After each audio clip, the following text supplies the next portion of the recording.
Back in the freshman and sophomore years of my high school, I didn't have many friends. I used to go to school, come back, do my assignments, and then sleep. I had a non existent social life.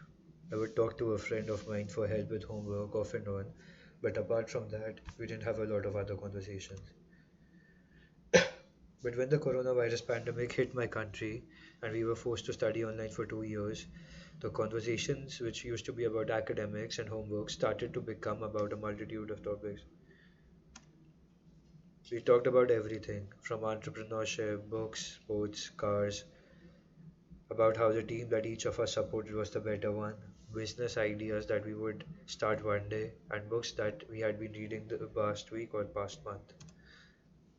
One night he called me up and told me about this project that he was working on and asked if I would like to be a part of it. I listened to him while he walked me through all the details, and I told him I would be glad to join the new adventure. We eventually ended up starting a non-profit organization together whose purpose was to save leftover food. We, we would collect food that was left over after an event and a wedding and then distribute it to the needy. We eventually grew to an organization with more than 30 members and fed more than 2,000 people.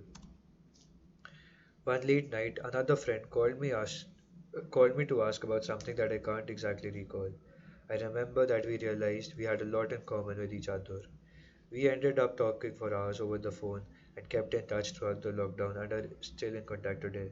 He's one of my closest friends that I've ever had.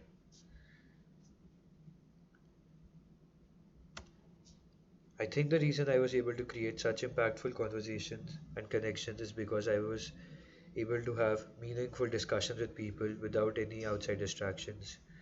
My most powerful memory is not an individual one, but one consisting of a lot of events and people. And I'm glad that it is that way.